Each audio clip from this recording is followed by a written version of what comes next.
دیکھیے معاشرے کے اندر جو رخنے پیدا ہو جاتے ہیں، جو خرابیاں پیدا ہوتی ہیں، ان کے دو بڑے بڑے اسباب کو یہاں پر واضح کیا گیا ہے۔ ایک افواہوں پر عمل کرنا، افواہ پھیل گئی، بغیر اس کی تحقیق کیے کوئی اقدام کر دیا، کسی نے آ کر اڑا دیا کہ فلاں قبیلہ جو ہے اس کا لشکر آ رہا ہے حملے کے لیے۔ اب یہاں سے جو پہلے سے لوگ تیار ہو کر گئے اور وہ ابھی اپنے گھروں ہی میں تھے کہ ان پر جا کر پڑ گئے، اور ان کے اوپر جو ہے چونکہ وہ خبر تھی کہ وہ تیاریاں کر رہے ہیں اور وہ تمہارے اوپر حملہ کرنے والے ہیں، لہٰذا وہ پری ایمپٹیو اٹیک جو ہے، جو آج کل بش صاحب کی زبان پر بہت زیادہ لفظ ہے کہ ہم تو پری ایمپشن جو ہے وہ کریں گے، ہمارا حق ہے، تو وہ پری ایمپٹیو اٹیک کر دیا گیا۔ بعد میں معلوم ہوا کہ وہ تو خبر ہی غلط تھی، تو ظاہر بات ہے کہ اس پر یقیناً جو ہے وہ پشیمانی ہوئی کہ ہم نے ایک ایسا اقدام کیا کہ جو ایک غلط خبر پر مبنی تھا۔ اور اس کو یوں سمجھیے کہ اس معاشرے میں اس کے امکانات بہت تھے۔ جو لوگ ایمان لے آئے تھے اور جن میں ابھی ایمان پورے طور پر راسخ نہیں ہوا تھا، ان میں سے وہ لوگ بھی تو تھے نا جن کی پرانی قبائلی دشمنیاں تھیں۔ اب ایک شخص کا خیال ہے کہ میں اپنے اس دشمن قبیلے سے کوئی جو ہے انتقام لینے کی صورت پیدا کروں، اس نے خبر اڑا دی کہ فلاں قبیلہ جو ہے وہ تیاری کر رہا ہے مسلمانوں تمہارے اوپر حملہ کرنے کی، لہذا پیشتر اس کے کہ وہ اقدام کرے، تم جاؤ۔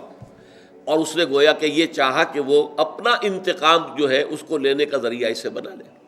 کیونکہ ایسے لوگ ہو سکتے تھے ابھی جن میں ایمان راسخ نہیں ہوا تھا پوری طرح، جیسے کہ اسی سورہ مبارکہ میں آئے گا کہ قالت الاعراب آمنا قل لم تؤمنوا ولکن قولوا اسلمنا ولما يدخل الایمان فی قلوبکم۔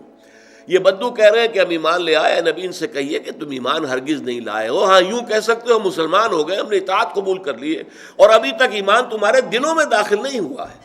تو جب تک دل میں داخل نہ ہو تو انسان کے اعمال پر اس کا اثر نہیں ہوتا۔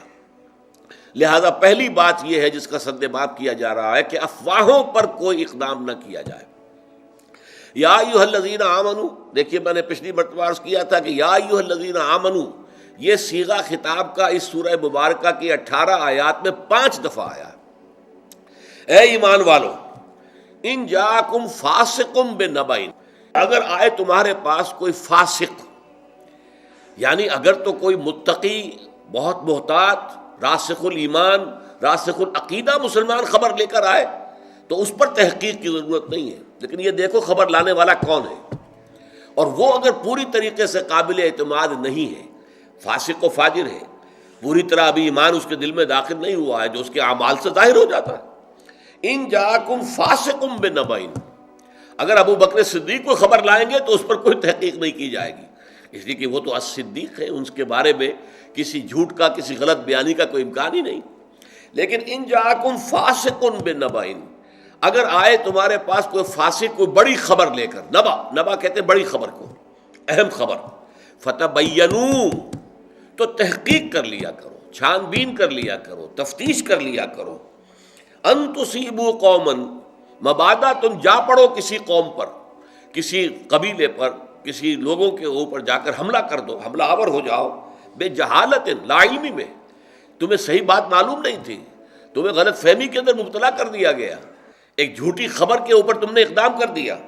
فتصبحوا علی ما فعلتم نادمین، اور پھر جو کچھ تم نے کیا ہے اس پر تمہیں پچھتانا پڑے کہ ہم نے کیا کیا، بڑی غلطی ہوئی ہم سے، ہم نے حملہ کر دیا جبکہ ادھر سے کوئی اس طرح کی اسکیم نہیں تھی، بعد میں تحقیق سے معلوم ہوا کوئی ارادہ نہیں تھا، اور ہم نے یک طرفہ قدم اٹھا دیا، تو کتنی ندامت ہوگی۔ اگر چند لوگ بھی اس میں مارے گئے تو یہ خون ناحق جو ہے قتل ناحق کی شکل بن جائے گی، لہذا پوری طرح تحقیق کر کے اقدام کیا کرو۔ ہاں اس میں جیسا کہ 2 الفاظ ہیں، میں نے آپ کو بتایا، ایک فاسق، یعنی اگر مومن صادق ہے، پوری طریقے سے ایک انسان ہے جس کا پورا ماضی سامنے ہے، اس کا پوری شخصیت جو ہے ہمیں معلوم ہے کہ وہ محتاط آدمی ہے، متقی آدمی ہے، خدا ترس آدمی ہے، اس کی زندگی کے اندر ایمان کے مظاہر موجود ہیں، لہذا اس کی بات ہے تو پھر اس میں تحقیق کی ضرورت نہیں ہے۔ جیسے کہ آپ کو معلوم ہے کہ حضور کے انتقال کے بعد جو جھگڑا شروع ہو گیا تھا کہ انصار مدعی تھے کہ خلافت ہمیں ملنی چاہیے، ہماری وجہ سے اسلام کو غلبہ ہوا، یہ قریش جو تھے، یہ جو آئے تھے، یہ تو بھاگے ہوئے آئے تھے، اور وہاں سے مکے سے ان کو نکلنا پڑا تھا، ہم نے مدد کی تھی تو اس سے اسلام کا جھنڈا بلند ہوا۔ اب یہ صورتحال کس قدر آپ سمجھیے کہ سینسٹیو ایشو تھا، کس قدر سینسٹیو ایشو تھا،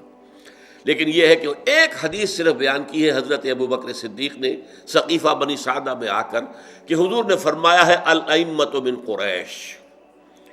امام قریش میں سے ہوں گے، بس بات ختم۔ کسی نے یہ بھی نہیں پوچھا کہ اے ابو بکر آپ جو کہہ رہے ہیں کوئی اور گواہ ہے آپ کا،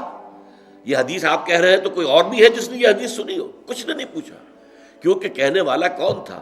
ابو بکر صدیق تھا رضی اللہ تعالی عنہ، جس کی شخصیت ہر شک و شبہ سے بالاتر تھی۔ تو اگر تو معاملہ ایسا ہے تو ٹھیک ہے،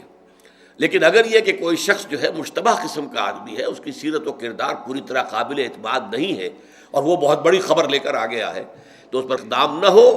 اور پھر اس میں بھی نبا ان کا لفظ ہے، بڑا چھوٹی موٹی کوئی بات کسی نے بیان کی ہے، چلیے کوئی بات نہیں، لیکن ایسی بڑی خبر فلاں قبیلے والے تم پر حملے کی تیاریاں کر رہے ہیں، تو اس میں تحقیق کے بغیر کوئی اقدام کرنا درست نہیں ہے۔ اس میں یہاں تک فرمایا، حضور کی ایک حدیث بڑی پیاری ہے، کفا بالمرء کذبا ان یحدث بکل ما سمع، کسی شخص کے جھوٹے ہونے کے لیے یہ کافی ہے کہ جو بات سنے وہ بیان کر دے۔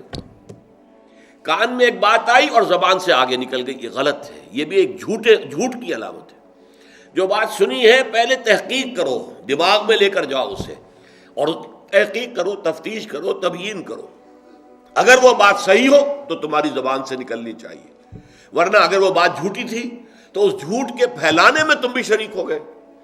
جھوٹ جو ہے وہ مزید آگے جا رہا ہے تمہارے ذریعے سے، لہذا یہ بھی ایک قسم کا جھوٹ ہے، حالانکہ آپ نے جھوٹ بولنے کا ارادہ نہیں کیا ہے،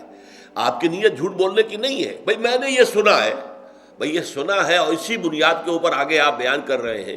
تو اس سے تو ظاہر بات ہے کہ اگر وہ جھوٹی ہے خبر تو گویا آپ ذریعہ بن رہے ہیں اس کے آگے پھیلانے کا۔ لہذا اس کے اوپر یہاں تک اس کو یعنی روکنے کے لیے انداز یہ اختیار کیا گیا کہ یہ بھی جھوٹ ہے۔ کفا بالمرء کذبا، کسی شخص کے جھوٹے ہونے کے لیے یہ بات کفایت کرتی ہے، ان یحدث بکل ما سمع، کہ وہ بیان کر دے ہر وہ شے جو اس نے سنی ہو، یعنی اس میں تحقیق اور تفتیش سے کام نہ لے۔